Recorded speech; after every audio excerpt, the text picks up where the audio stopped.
Hello बच्चों।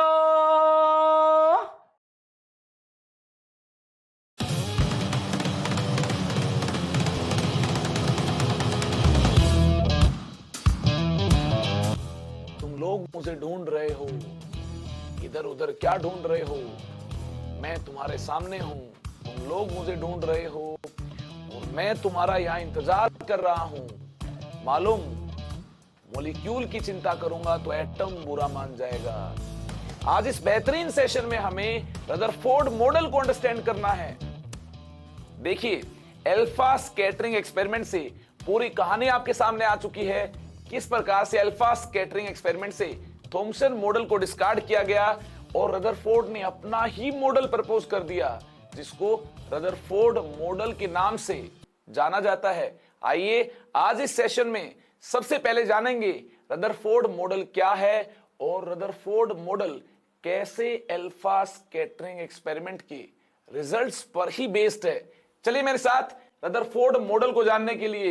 Rutherford ने अपने इस मॉडल में एटम को सोलर सिस्टम से कंपेयर किया और रदरफोर्ड ने कहा न्यूक्लियस किस जैसा है? न्यूक्लियस सन जैसा है and electrons revolve around it like planets revolve around sun. और कुछ इसके इंपोर्टेंट पॉइंट्स भी हैं। इन सभी इंपोर्टेंट पॉइंट्स को हमें वन बाय वन डिस्कस करना है। देखिए पॉइंट नंबर 1 क्या है? An atom consist of heavily positively charged nucleus. Atom में हेवीली पॉजिटिवली चार्ज्ड न्यूक्लियस है where all protons and neutrons are present. Protons and neutrons are collectively named as nucleons. Protons neutrons को एक साथ क्या बोलते हैं? न्यूक्लियॉन्स बोलते हैं। Number of protons plus number of neutrons are equal to nucleons. देखिए, न्यूक्लियॉन्स की वजह से ही एटम का कंप्लीट मास होता है। Almost whole mass of atom is contributed by these nucleons. देखिए, इलेक्ट्रॉन का मास काफी कम है, ये मैं आपको बता चुका हूं। Mass of electron is 9.1 into 10 raise to power -28 gram. Mass of proton is 1.673 into 10 raised to power -24 gram and mass of neutron is 1.675 into 10 raised to power -24 ग्राम। देखिए, प्रोटॉन न्यूट्रॉन का मास ऑलमोस्ट इक्वल है। Proton neutron का mass equal है, लेकिन electron का mass काफी कम है। Mass of proton is almost equal to mass of neutron and mass of proton or mass of neutron is much greater than mass of electron। Proton neutron का मास electron के मास से काफी ज्यादा है। जब भी एटम के मास की कैलकुलेशन होती है तो प्रोटॉन न्यूट्रॉन के नंबर को काउंट करते हैं और उस नंबर से यूनिटरी मेथड अप्लाई करते हुए एटम के मास को आसानी के साथ कैलकुलेट किया जा सकता है। इलेक्ट्रॉन का मास काफी कम है, इतना कम है कि इसको हम नेग्लेक्ट कर सकते हैं। आई होप ये पॉइंट आपको अंडरस्टैंड हो चुका है। Magnitude of positive charge on nucleus is different for different atoms. जी हां, न्यूक्लियस में जो पॉजिटिव चार्ज है, प्रोटॉन्स हैं, ये डिफरेंट होंगे। अलग अलग एटम में अलग अलग होंगे। जी हां, एटॉमिक नंबर डिफरेंट होता है, ये हम जानते हैं। तो पॉजिटिव चार्ज न्यूक्लियस का डिफरेंट होगा डिफरेंट एटम्स के केस में। चलिए अब आगे चलते हैं। देखिए पॉइंट नंबर 2 क्या है? Volume of nucleus is very small as compare to volume of atom and is only a minute fraction of total volume of atom. Atom की टोटल वॉल्यूम के कंपैरिजन में न्यूक्लियस की वॉल्यूम काफी कम है। केवल माइन्यूट फ्रैक्शन ही उस total volume का ऑक्यूपाई करता है nucleus. Nucleus has diameter in the order of 10 raise to power -12 to 10 raise to power -13 centimetre. Nucleus का डायमीटर एटम के डायमीटर से काफी कम है and the atom has diameter in the order of 10 raise to power -8 centimetre. Rutherford कामयाब रहे alpha scattering experiment से इस टाइप के डेटा को एस्टेब्लिश करने में। देखिए, ये अप्रोक्सीमेट डेटा है डायमीटर का। अगर बात की जाए diameter of atom divide by diameter of nucleus की, तो देखिए एटम का डायमीटर कितने टाइम्स ज्यादा है? एटम का diameter 10 raise to power -8 centimetre है और ये देखिए approximately 10 raise to power -13 centimetre के ऑर्डर में है। तो यहां से एटम का डायमीटर अप्रोक्सीमेटली कितने टाइम्स ज्यादा मिलता है? 10⁵ टाइम्स ज्यादा मिलता है। काफी ज्यादा डायमीटर है, रेडियस भी ज्यादा होगा, रेडियस ज्यादा होगा तो 4/3 पाई आर क्यूब एटम काफी ज्यादा होगा 4/3 पाई आर क्यूब न्यूक्लियस से। यानी यहां से हम कंक्लूड कर सकते हैं volume of atom is much much greater than volume of nucleus. जी हां, एटम की वॉल्यूम न्यूक्लियस की वॉल्यूम से काफी ज्यादा होगी, डायमीटर ज्यादा होगा तो रेडियस भी ज्यादा होगा, रेडियस ज्यादा होगा तो आप देख सकते हैं 4/3 pi R cube for atom is much much greater than 4/3 pi R cube for nucleus. तो इस टाइप के रिलेशन से आप बेहतरीन अंदाज में बोल सकते हैं कि एटम की वॉल्यूम न्यूक्लियस की वॉल्यूम से काफी ज्यादा होगी। तो देखिए जिस प्रकार से हमने डायमीटर के रेशियो की बात की, ये आपके सामने है। The diameter of atom is approximately 10⁵ times the diameter of nucleus. ध्यान से देखिए, इसके बाद हमें अंडरस्टैंड करना है एक और इंपॉर्टेंट पॉइंट को, न्यूक्लियस का रेडियस मास नंबर की देखिए क्यूब रूट के साथ डायरेक्टली प्रोपोर्शनल है। तो radius of nucleus is proportional to cube root of number of nucleons present in it. देखिए इस प्रकार से न्यूक्लियस का रेडियस मास नंबर के क्यूब रूट के साथ डायरेक्टली प्रोपोर्शनल होगा। R is radius of nucleus and capital A is mass number. Mass number represents number of nucleons. देखिए कैपिटल X AZ ये एटम की रिप्रेजेंटेशन है। कैपिटल A क्या है? ये मास नंबर है, ये इंडिकेट करता है number of protons plus number of neutrons को, नंबर ऑफ न्यूट्रॉन्स को। एंड कैपिटल Z क्या है? ये एटॉमिक नंबर है। तो देखिए यहां पर number of protons plus number of neutrons की बात करनी है। ये न्यूक्लियस में प्रेजेंट होंगे, ये ज्यादा होंगे। देखिए ये ज्यादा होंगे तो रेडियस क्या होगा? रेडियस ज्यादा होगा। आइए इस प्रोपोर्शनैलिटी को ब्रेक करते हैं। इसको ब्रेक करने पर देखिए हमें क्या मिलता है, इसकी हमें बेहतरीन अंदाज में बात करनी है। क्या मिलता है? R is equal to R0 into A⁵ ये मिलता है। Where R0 is proportionality constant और इस R0 की रेंज होती है, अगर इसको सेंटीमीटर में या एक बेहतरीन अंदाज में रिप्रेजेंट किया जाए तो देखिए R0 की रेंज क्या है? 1.1 into 10⁻⁻13 to 1.44 into 10⁻⁻13 सेंटीमीटर, ये रेंज है। देखिए R0 की, काफी बुक्स में R0 ये गिवन है 1.13 into 10⁻⁻13 सेंटीमीटर, लेकिन एक्चुअल केस में इसकी रेंज होती है, इस रेंज को आप याद कीजिए, ये काफी इंपॉर्टेंट है। न्यूक्लियस की डेंसिटी कैलकुलेट करनी है या फिर न्यूक्लियस का रेडियस कैलकुलेट करना है, वॉल्यूम कैलकुलेट करनी है, तो हमें इसी रिलेशन को यूज करना होगा। R0 आपको गिवन होगा उस पर्टिकुलर न्यूक्लियस के लिए, R0 क्या होगा ये आपको गिवन होगा। आई होप ये आपने अंडरस्टैंड कर लिया है। और अगर आपको अप्रोक्सीमेट वैल्यू चाहिए तो कुछ भी ले सकते हैं, 1.1 एंड 1.44 के बीच कोई भी वैल्यू ले सकते हैं, 1.25 ले सकते हैं, इंटू 10⁻⁻13 और इंटू 10⁻⁻13 तो यहां भी है। जी हां, 1.25 के साथ मल्टीप्लाई तो करना ही होगा 10⁻⁻13।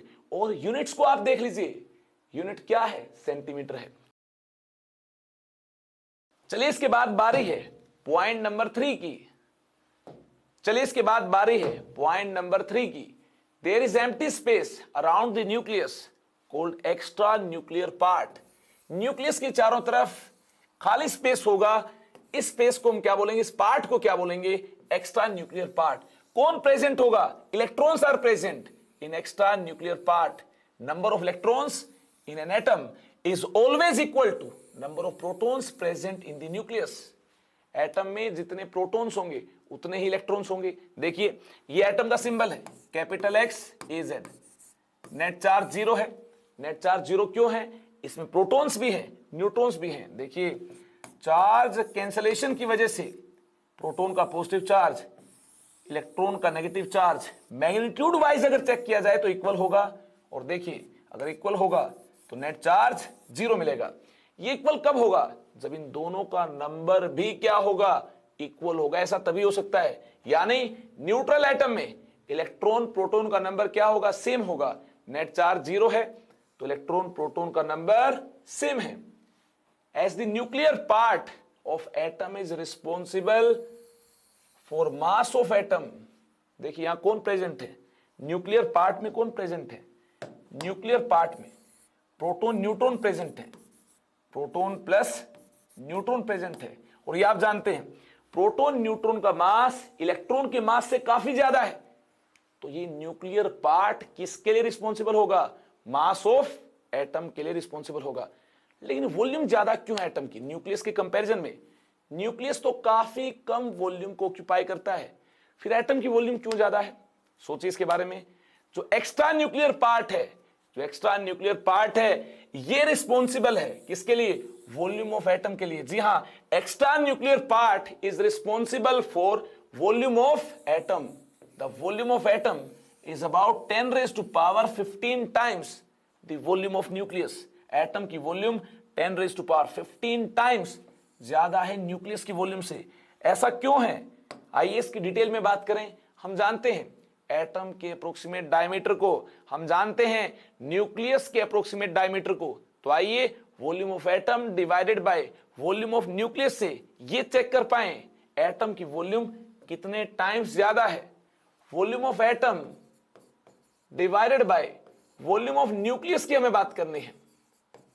देखिए एटम की वॉल्यूम क्या होगी? 4/3 पाई आर एटम क्यूब, ये होगी वॉल्यूम ऑफ एटम।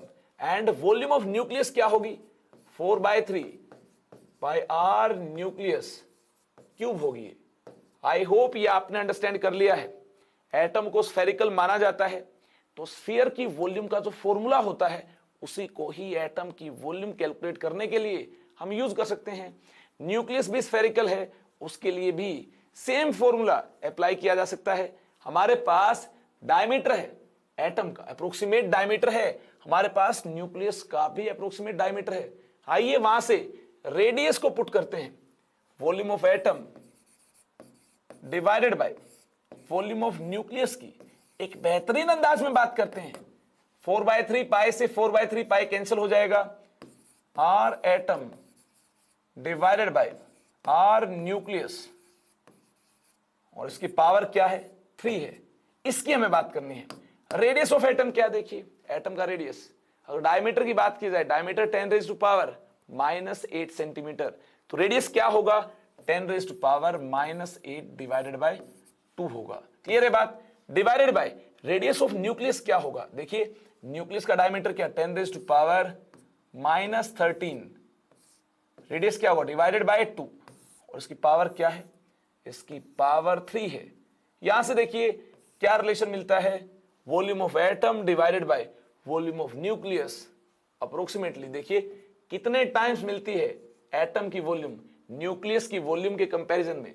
यहां से आपको मिलता है 10 raise to power 5, 10 raise to power 5, और इसकी पावर 3 है। ये क्या हुआ? 10 रेज टू पावर 15 हुआ। Hence proved volume of atom is approximately 10 raise to power 15 times the volume of nucleus. देखिए इस प्रकार से न्यूक्लियर पार्ट होगा, ये न्यूक्लियर पार्ट होगा, और इस न्यूक्लियर पार्ट की चारों तरफ क्या होंगे? ऑर्बिट्स होंगे, जिनमें कौन प्रेजेंट होंगे? कौन रिवॉल्व कर रहे होंगे? इलेक्ट्रॉन रिवॉल्व कर रहे होंगे। ये देखिए क्या है? ये ऑर्बिट्स है। और ये कौन सा पार्ट है? ये एक्स्ट्रा न्यूक्लियर पार्ट है। आप देख सकते हैं ये कौन सा पार्ट है? ये पार्ट है एक्स्ट्रा न्यूक्लियर पार्ट। ये वॉल्यूम के लिए रिस्पॉन्सिबल है, एक्स्ट्रा न्यूक्लियर पार्ट, जो कि रिस्पॉन्सिबल है वॉल्यूम ऑफ एटम के लिए। और ये देखिए क्या है? ये आप देख सकते हैं ये क्या है? ये न्यूक्लियस है जहां कौन प्रेजेंट है, जहां प्रेजेंट है प्रोटॉन्स एंड न्यूट्रॉन्स। इस प्रकार से प्रोटॉन्स न्यूट्रॉन्स कहां प्रेजेंट है, इलेक्ट्रॉन कहां प्रेजेंट है, ये हम रदरफोर्ड मॉडल से एक बेहतरीन अंदाज में देख चुके हैं। चलिए आगे चलते हैं। चलिए इसके बाद बात करते हैं पॉइंट नंबर 4 की। पॉइंट नंबर 4 क्या है, electrons revolve around the nucleus in closed circular path, these are named as orbits. देखिए electron with very high speed in orbits में रिवॉल्व करते हैं। ये देखिए रिवॉल्विंग इलेक्ट्रॉन आपके सामने है, इस ऑर्बिट में रिवॉल्व कर रहा है विद वेरी हाई स्पीड। तो इस इलेक्ट्रॉन को न्यूक्लियस में गिर जाना चाहिए।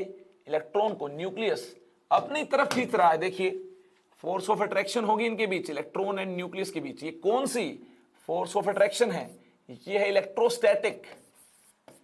Electrostatic force of attraction. I hope इसके बारे में आपने सुना होगा। इसके बारे में बात हो चुकी है कूलम्ब्स लॉ से। Fe किसके इक्वल होगी, ये इक्वल होगी K into Q1 into Q2 by R square, इसके इक्वल होगी। क्लियर है बात। आगे देखिए ये इलेक्ट्रॉन इस न्यूक्लियस में क्यों फॉल नहीं करता है, इसके पीछे मेन लॉजिक क्या है।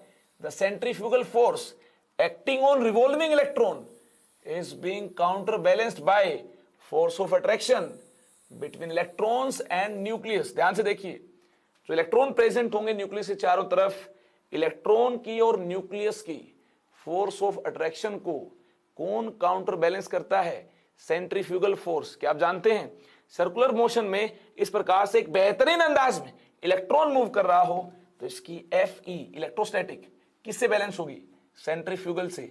सेंट्रीफ्यूगल क्या होती है, देखिए अगर इसकी स्पीड v है, मास m है और ये डिस्टेंस न्यूक्लियस एंड इलेक्ट्रॉन के बीच r है, तो ये होगी mv स्क्वेयर बाय r। तो इस प्रकार से F इलेक्ट्रोस्टैटिक, ध्यान से देखिए F इलेक्ट्रोस्टैटिक इक्वल होगी mv स्क्वेयर बाय r की।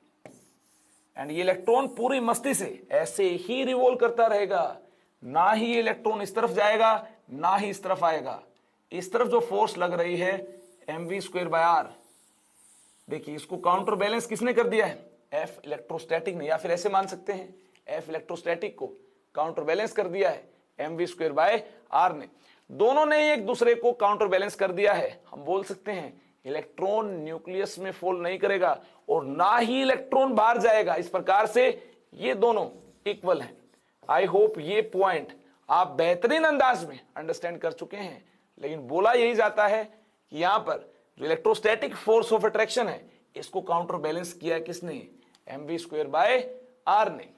क्योंकि एटम स्टेबल है, इलेक्ट्रॉन एंड न्यूक्लियस कोलाइड नहीं करते हैं, एटम कोलैप्स नहीं करता है। तो इसका रीजन क्या है, अगर यहां एक काउंटर बैलेंस नहीं होती फोर्स ऑफ अट्रैक्शन तो उस केस में तो इलेक्ट्रॉन को चलना स्टार्ट कर देना चाहिए था। ये इलेक्ट्रॉन यहां पर इसी पाथ में रहेगा और ऐसे ही रिवॉल्व करता रहेगा। इसका क्या मीनिंग है, सेंट्रीफ्यूगल फोर्स ने इसको काउंटर बैलेंस किया है।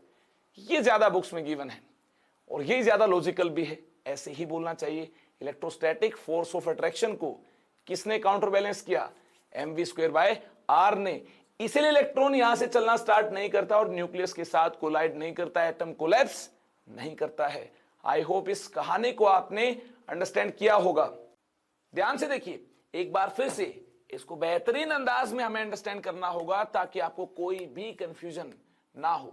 स्टूडेंट्स को काफी बार कंफ्यूजन होती है किस प्रकार से ये फोर्सेस बैलेंस्ड है और इसको आगे चलकर हमें बोर मॉडल में भी यूज करना है।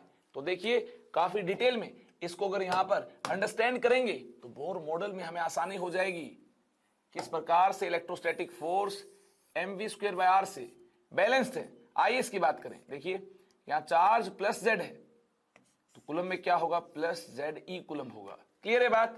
E क्या है, अगर नंबर ऑफ प्रोटॉन्स Z है, पॉजिटिव चार्ज प्लस Z है तो कूलम में क्या होगा, प्लस ZE कूलम होगा। E क्या है, 1.6 इंटू 10⁻⁻⁻19 कूलम है। आई होप इसको आपने अंडरस्टैंड कर लिया है। ये देखिए ये सर्कुलर पाथ है जहां पर इलेक्ट्रॉन रिवॉल्व कर रहा होगा। ये देखिए रिवॉल्विंग इलेक्ट्रॉन है, यहां इलेक्ट्रॉन रिवॉल्व कर रहा होगा। ये सर्कुलर पाथ है, ये रिवॉल्विंग इलेक्ट्रॉन है, ये काफी ज्यादा स्पीड से रिवॉल्व कर रहा होगा, और ये डिस्टेंस अगर r है तो देखिए इलेक्ट्रोस्टैटिक फोर्स ऑफ अट्रैक्शन क्या लग रही होगी, इस डायरेक्शन में न्यूक्लियस किस फोर्स से इसको खींच रहा होगा।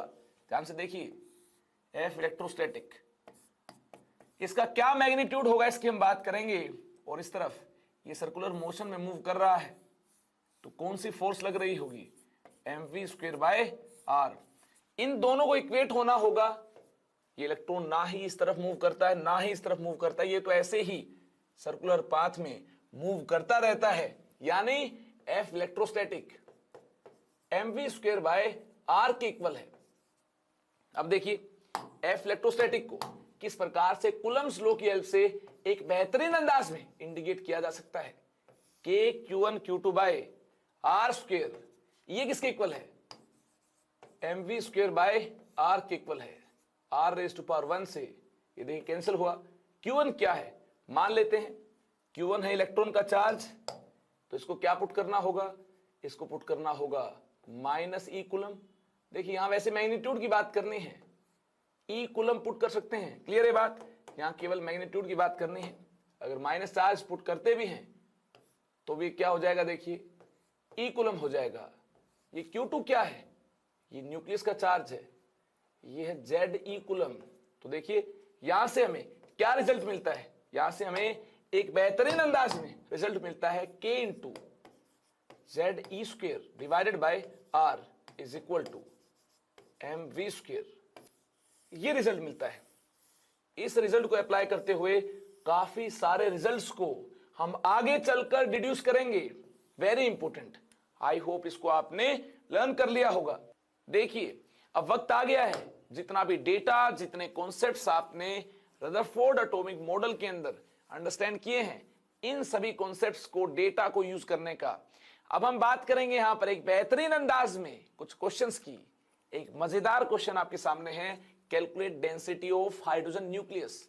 हाइड्रोजन न्यूक्लियस की डेंसिटी हमें कैलकुलेट करनी है। डेंसिटी क्या है ये आप जानते हैं, मास बाय वॉल्यूम। इसके लिए एक अजम्पशन भी गिवन है, assume that r0 is equal to 1.13 into 10⁻⁻13 centimetre, ये आपको गिवन है। तो देखिए डेंसिटी ऑफ हाइड्रोजन न्यूक्लियस क्या होगी, मास बाय वॉल्यूम। मास क्या है, हाइड्रोजन की रिप्रेजेंटेशन H11 ये है, तो मास क्या है, ये देखिए ये मास नंबर है। नंबर ऑफ प्रोटॉन 1 है, न्यूक्लियस में ही प्रेजेंट है, तो इसका मास क्या होगा, 1 होगा। न्यूक्लियस का मास क्या होगा, 1 mu होगा, 1 mu। ग्राम में क्या होगा, 1.66 इंटू 10⁻⁻24 ग्राम होगा।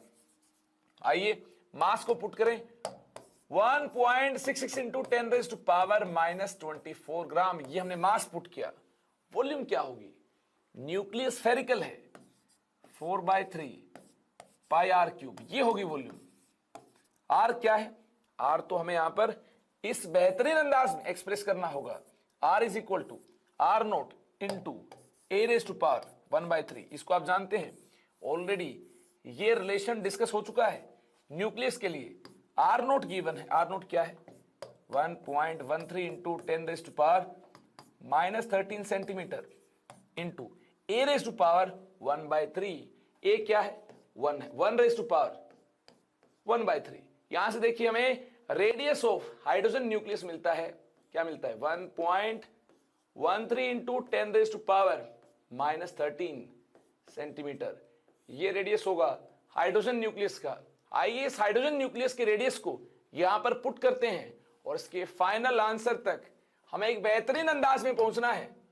1.66 into 10⁻⁻24 divided by 4/3 into pi 3.14, पाई क्या 3.14 है, इंटू r³ क्या है, 1.13 इंटू 10⁻⁻13, ये r है, रेज टू पावर 3। जल्दी से इसको सिंप्लीफाई कीजिए। आप हाइड्रोजन न्यूक्लियस की डेंसिटी को एक बेहतरीन अंदाज में एक्सप्रेस कर पाएंगे। देखिए इसको सिंप्लीफाई करने के बाद आपको क्या मिलता है, इसको सिंप्लीफाई करने के बाद आपको डेंसिटी ऑफ हाइड्रोजन न्यूक्लियस मिल पाएगी 1.685 इंटू 10 रेज टू पावर 14 ग्राम पर ml, 14 ग्राम पर सेंटीमीटर क्यूब, और 1 सेंटीमीटर क्यूब 1 ml के इक्वल है, तो इसको ऐसे भी इंडिकेट किया जा सकता है ग्राम पर ml। ये डेंसिटी मिल पाएगी। आई होप ये कॉन्सेप्ट आपने अंडरस्टैंड किया होगा। डेंसिटी कैसे कैलकुलेट की जाएगी ये आपके सामने है। मास को वॉल्यूम से डिवाइड करना है। मास हमें प्रोटॉन न्यूट्रॉन के नंबर से पता चल पाएगा। देखिए 1 प्रोटॉन है 1 AMU, 1 न्यूट्रॉन है 1 AMU, 1 प्रोटॉन 1 न्यूट्रॉन है तो 2 AMU। ऐसे ही जितना नंबर होगा उतना ही AMU क्या हो जाएगा, मास हो जाएगा। ग्राम में कैसे कन्वर्ट करना है ये आप जानते हैं। 1 AMU कितने ग्राम के इक्वल है ये आपके सामने है। वॉल्यूम ऑफ न्यूक्लियस को कैसे रिप्रेजेंट किया जा सकता है ये भी आप जानते हैं। इस प्रकार से मास को वॉल्यूम से डिवाइड करने के बाद, चलिए इसके बाद वक्त हो गया है एक और सिमिलर टाइप के क्वेश्चन को अप्रोच करने का, जिसमें हमें radius of nucleus he calculate करना है। यानी प्रीवियस क्वेश्चन में हमने वॉल्यूम की बात की थी, उसके बाद डेंसिटी की बात की। अब इस क्वेश्चन में केवल और केवल रेडियस ही हमें कैलकुलेट करना है। कैलकुलेट रेडियस ऑफ निकल न्यूक्लियस Ni6428। निकल न्यूक्लियस का रेडियस हमें कैलकुलेट करना है। देखिए रेडियस कैलकुलेट करने के लिए, रेडियस को कैलकुलेट करना चाहते हैं तो हमारे पास देखिए रिजल्ट है। रेडियस कैलकुलेट करने के लिए रिजल्ट देखिए क्या है, R is equal to R0 into A raise to power 1/3। और ये आपको गिवन है, given that R0 is equal to 1 into 10 raised to power -13 centimetre. ये आपको गिवन है। तो देखिए रेडियस क्या होगा, ए मास नंबर है, R0 आपको गिवन ही है, सेंटीमीटर में आंसर आ जाएगा। देखिए R is equal to R0 10 raise to power -13 है, एंड मास नंबर कैपिटल है देखिए 64 है। इसको ऐसे भी रिप्रेजेंट किया जा सकता है 4 रेज टू पावर 3। ये मास नंबर है, रेज टू पावर 1/3। ये देखिए 3 से 3 कैंसिल हो जाएगा। यहां से आपको क्या मिलता है, R is equal to 4 into 10 raise to power -13 centimetre. इसको अगर 100 से डिवाइड किया जाए तो क्या मिलता है, R is equal to 4 into 10 raise to power -13 divided by 100। ये हमें 4 into 10 raise to power -15 metre मिलता है। इसको ऐसे भी रिप्रेजेंट किया जा सकता है 1 FM 10 raise to power -15 metre के इक्वल है। FM क्या है, फेम्टोमीटर है। क्लियर है बात। तो देखिए 1 FM 10 raise to power -15 metre के इक्वल है। तो रेडियस ऑफ न्यूक्लियस क्या मिलता है, यहां से रेडियस ऑफ न्यूक्लियस आपको यहां से मिलता है 4 FM। ये होगा इसका फाइनल आंसर। देखिए इस प्रकार से FM यूनिट में भी रेडियस ऑफ न्यूक्लियस एक्सप्रेस किया जा सकता है। देखिए रेडियस ऑफ न्यूक्लियस यहां से हमें 4 फेम्टोमीटर मिलता है। एक नई यूनिट हमने जान ली फेम्टोमीटर। चलिए इसके बाद आगे चलने का वक्त आ गया है। रदरफोर्ड मॉडल से विदाई का वक्त आ गया है। देखिए रदरफोर्ड मॉडल के ड्रॉबैक्स क्या हैं इसकी हमें बात करनी है। EM वेव्स के बारे में आपने सुना होगा, Maxwell theory of EM waves भी आपने सुनी होगी। अगर नहीं जानते हैं तो आपको बताना चाहूंगा, according to Maxwell theory of EM waves, अगर चार्ज पार्टिकल अट्रैक्टिव फील्ड में मूव करता है तो उस केस में चार्ज पार्टिकल को एनर्जी लूज करनी चाहिए in the form of EM waves. जब इलेक्ट्रॉन न्यूक्लियस के चारों तरफ मूव करता है तो इलेक्ट्रॉन को भी EM वेव्स यानी एनर्जी एमिट करनी चाहिए, लेकिन ऐसा इलेक्ट्रॉन करता नहीं है। रदरफोर्ड से पूछा गया तो रदरफोर्ड के पास इसका कोई जवाब नहीं था। This theory could not explain stability of atom. Atom की स्टेबिलिटी इस थ्योरी से एक्सप्लेन नहीं हो पाई। अगर मैक्सवेल की इलेक्ट्रोमैग्नेटिक वेव थ्योरी की माने तो इलेक्ट्रॉन को न्यूक्लियस में गिर जाना चाहिए, और उनकी कैलकुलेशन के according 10 raise to power -8 second में ही इलेक्ट्रॉन को न्यूक्लियस में गिर जाना चाहिए। ऐसा क्यों है, देखिए when A charge particle moves under the influence of attractive field, then it should continuously emit radiation in the form of EM waves. As a result of this, electrons should lose energy at every turn and move closer and closer to the nucleus by following a spiral path. The ultimate result will be that it should fall into the nucleus. देखिए, इस प्रकार से spiral path follow करते हुए electron को nucleus में गिर जाना चाहिए। अगर ईएम वेव के कॉन्सेप्ट से अगर बात की जाए, जब भी कोई चार्ज पार्टिकल इस बेहतरीन अंदाज में अट्रैक्टिव फील्ड के अंदर मूव कर रहा होगा, ये देखिए नेगेटिव चार्ज है, ये पॉजिटिव चार्ज है, अट्रैक्टिव फील्ड होगा, तो अगर ऐसे मूव कर रहा होगा अट्रैक्टिव फील्ड में, तो इसको रेडिएशन एमिट करने चाहिए according to theory of EM waves. अगर रेडिएशन एमिट करनी चाहिए तो इसकी काइनेटिक एनर्जी डिक्रीज हो जाएगी। क्लियर है बात? अगर इसकी एनर्जी डिक्रीज हो जाएगी तो इलेक्ट्रॉन पास जाएगा न्यूक्लियस के। अगर इसकी स्पीड पहले काफी ज्यादा थी तो इसकी कैलकुलेशन से ऐसा पता चलता है कि इस इलेक्ट्रॉन को 10⁻⁻8 सेकंड में गिर जाना चाहिए न्यूक्लियस में। लेकिन ऐसा रदरफोर्ड से एक्सप्लेन नहीं हुआ कि एटम अनस्टेबल होता है, ऐसा वाकई में होता नहीं है, ये एक्सप्लेन नहीं हो पाया रदरफोर्ड से। तो इसलिए ये इसकी क्या है, लिमिटेशन है। ईएम वेव्स के कॉन्सेप्ट को हम एक बेहतरीन अंदाज में जानेंगे ड्रॉबैक्स ऑफ रदरफोर्ड मॉडल के बाद। चलिए आगे चलते हैं।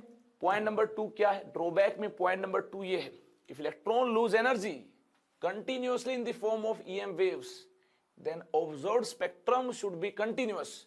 देखिए स्क्रीन के ऊपर जो कलर्स का बैंड है इसको कंटिन्यूअस होना चाहिए था, लेकिन ऐसा होता नहीं है।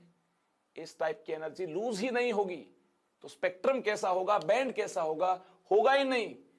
तो इसलिए पॉइंट नंबर 2 को भी रदरफोर्ड मॉडल से और मैक्सवेल थ्योरी को अप्लाई करते हुए हम एक्सप्लेन नहीं कर सकते हैं। इसको डिटेल में हम बोर मॉडल के बाद जानेंगे, हाइड्रोजन स्पेक्ट्रम में जानेंगे क्या होता है स्पेक्ट्रम, हाइड्रोजन स्पेक्ट्रम क्या है, बाद में इसके बारे में बात की जाएगी। चलिए आगे चलते हैं। Point number 3, this theory could not explain distribution of electron in atoms. देखिए इलेक्ट्रॉन का डिस्ट्रीब्यूशन कैसा होगा, कितने इलेक्ट्रॉन्स कहां प्रेजेंट होंगे, इसके बारे में रदरफोर्ड ने बिल्कुल भी बात नहीं की।